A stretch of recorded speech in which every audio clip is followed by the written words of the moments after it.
Recently, I received a sewing machine from FEIYUE.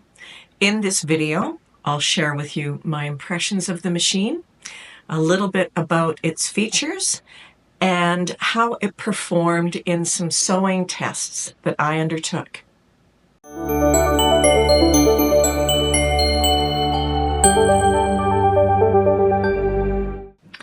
Hi there, I'm Janine. This is Janine Sews. There are going to be all kinds of different things covered in this review, so if you'd like to skip to anything or re-watch anything, there are chapters down below. A few weeks ago, FEIYUE Corporation contacted me and asked if they could send me a sewing machine for me to try out. The only thing I had to do was review the machine, so that's what I am doing in this video. Even though I received this machine free of charge, my review is my own. These are my own thoughts, and this is a completely honest review. Let's start with the basics of this machine. This is a FEIYUE E350 machine, multifunction domestic sewing machine. And on the box, it says it has a servo motor with a powerful stitch. Easy to penetrate several layers of fabric. It has auto threading and a metal keel. I did a little research on a servo motor, and apparently it's a powerful motor that's used on different devices, and it has a fair bit of torque, which can be really helpful when we're sewing. The basics of the machine are, it is a free arm machine that has 23 stitches, straight, stretch, decorative, and buttonhole. You can also use a twin needle on it if you like. You can adjust the presser foot pressure, plus of course select stitches, stitch length, stitch width, and needle position. Let's take a closer look at the machine. Here is the machine. It has a free arm, and the extension of the free arm actually has the little case for all of your notions. And I'll tell you what was included with this machine in a moment, but everything is stored just in here. This is the stitch selection knob, and you can select straight stitches and stretch stitches, and all of the stitches are pictured here. Stitch length, so everything from 4, which is like a basting stitch, to a buttonhole stitch and even a button stitch. And then S1 is how you select a stretch stitch. This is your reverse stitch. On the top, stitch width that you can set, needle position, left, right, or center, needle tension. There are 2 spindles for thread, so you can actually use a twin needle with this machine. This is your bobbin winder, and this is the presser foot pressure.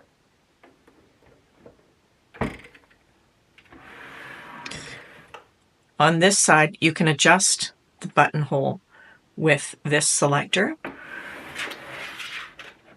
And on this side, cut your thread, and on the back, down here, this is to disengage the feed dogs. In addition to the sewing machine, the foot pedal, and the power cord, there were several other items in the box. Most of the items were in the little notions case that's part of the free arm. The other things that were included with the sewing machine: a dust cover, 6 bobbins, several of which were full, a seam ripper with a cleaning brush at the end, a zipper foot, buttonhole foot, button foot, clear foot, and the metal foot, which was on the machine. 2 thread spindles, so you can have thread and a second spool for a twin needle. 3 needles, a USB stick, and a DVD with instructional videos and a small instruction booklet.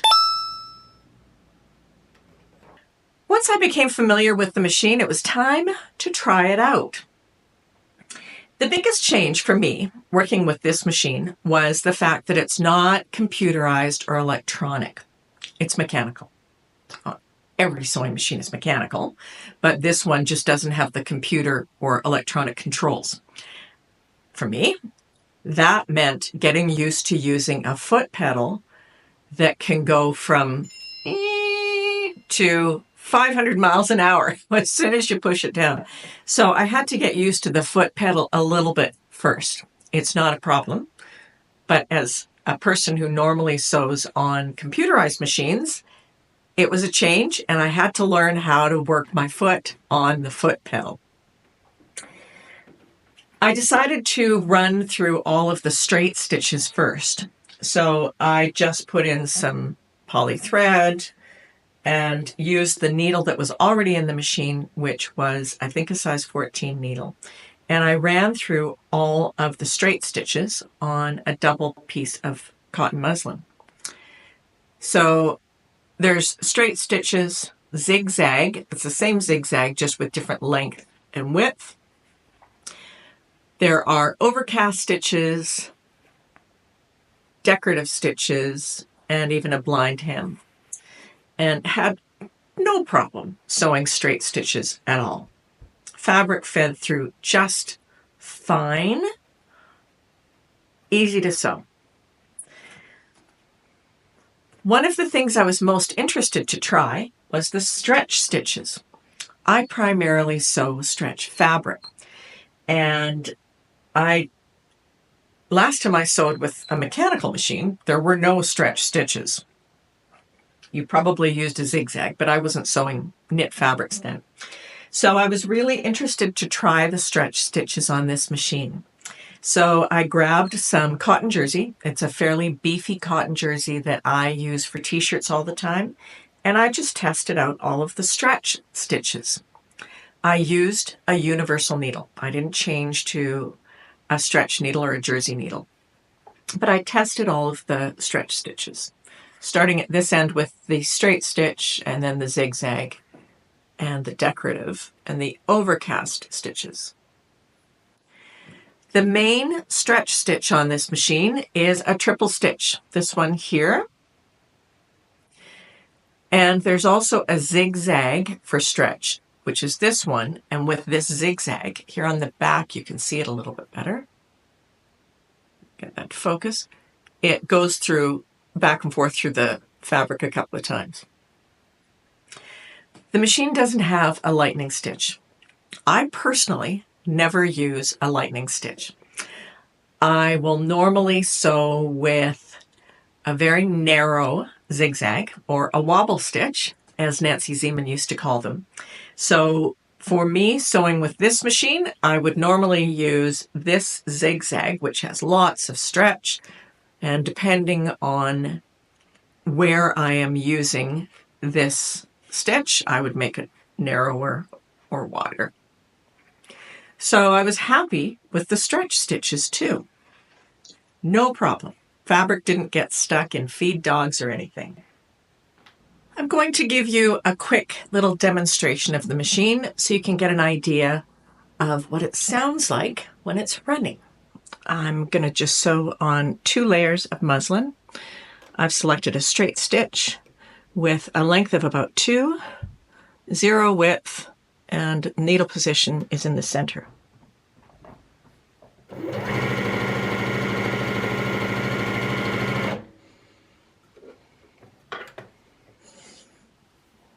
There's a basic stitch. And let's quickly try one of the decorative stitches.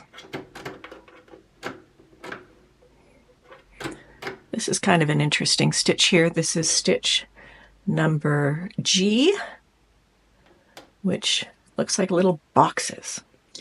And this will need to be a wide stitch. It's not a straight stitch, so I'm going to set the stitch width to 6, and I'm going to make the stitch length a little bit shorter so that there's some definition to this stitch.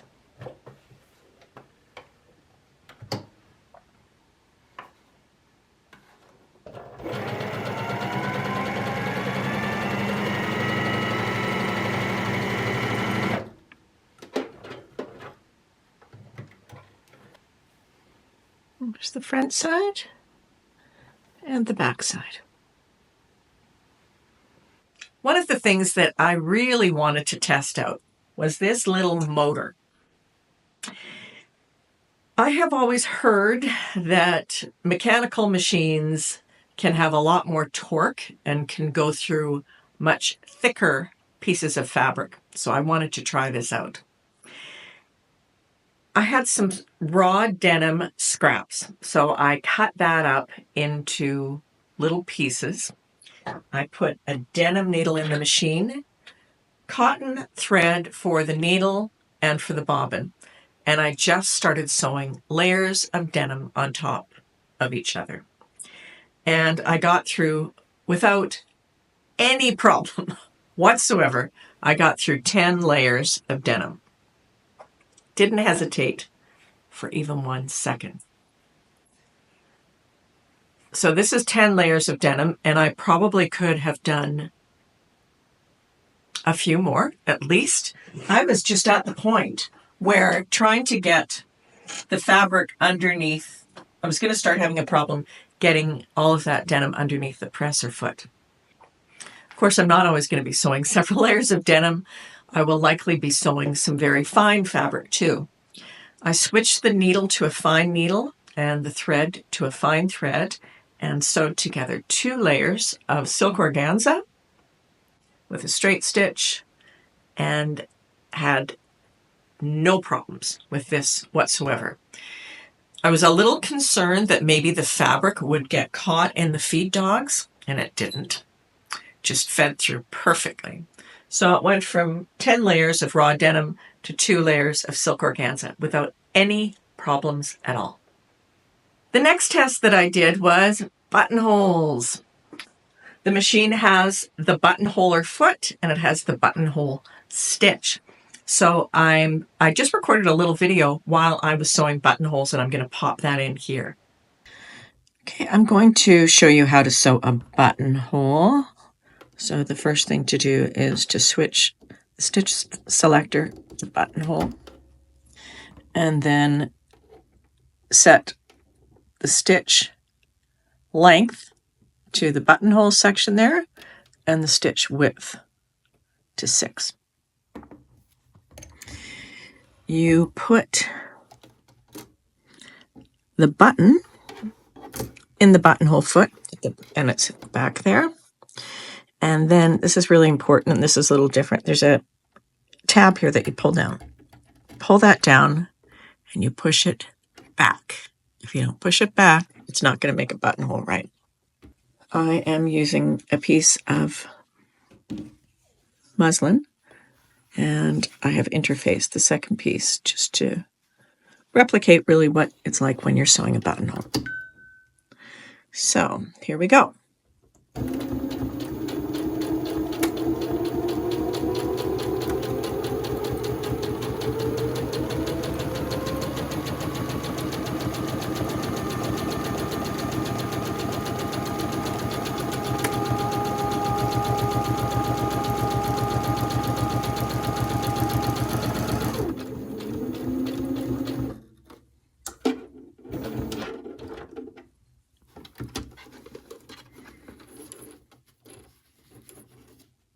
Here we go. Pretty good buttonhole. But it is really important to remember to, when you pull this down, push it back. Otherwise, it's not going to do what it needs to do to make a buttonhole. Here are the samples of the buttonholes. This is a buttonhole with the dial that I mentioned on the side of the machine in the center position. Here the dial is in the plus position, and you can see that the left side of the buttonhole is less dense or more dense than the right side. And then with the lever in, or the dial in the minus position, the right side of the buttonhole is more dense than the left. I did use the machine to sew a couple of quick little home deck projects, some bowl cozies and a cover for my stand mixer. Had no problems at all. And I also just let it run for quite a while, doing rows of stitches. Again, No issues whatsoever. And this is on stretch cotton or stretch denim. My impressions after working with this machine for about 3 weeks. It feels like a very substantial machine. It's solid. It doesn't move around when you've got the pedal right down to the floor. It's a nice size. It's not so huge that you need to have a massive table. This would fit on a small desk somewhere. It's also about the right size to fit inside of a suitcase if you plan to travel with it. It weighs about 19 pounds, so I think 8.7 kilos. It has enough stitches to do most sewing. And for all the sewing I do, this has all the stitches I would need for everyday sewing. I like that it has the stretch stitches and the decorative stretch stitches as well. That's kind of fun. And the buttonhole. I only had one problem with this machine, and that's the auto threader. It worked for me at first, and then I just had problems with it. I could never get it to work again. That's not a deal breaker for me because most of my machines don't have automatic threaders. It does mean that I have to pull out my glasses every time I thread the machine. But I did not have much luck with the automatic threader. Everything else worked just fine. There were a couple of things that I mentioned when I was sewing that I want to highlight if you're considering this machine and you're going to be working with it. The first is that the needle position only changes from left, right, center when the stitch width is set at 0. I was a little confused by that myself. And the second, buttonhole, when you pull down the lever for buttonhole, it has to be pushed back. You'll hear it click, or you won't get a buttonhole. Little things I learned. Generally, I'm very happy with this machine, and I'm looking forward to sewing with it in the future. I really think this is going to be a machine that I will travel with because it's such a nice size, and I don't need to bring a lot of additional accessories with me when I'm working with this machine. This is my honest review of the FEIYUE E350 sewing machine. Thank you so much for watching. I hope to see you again soon.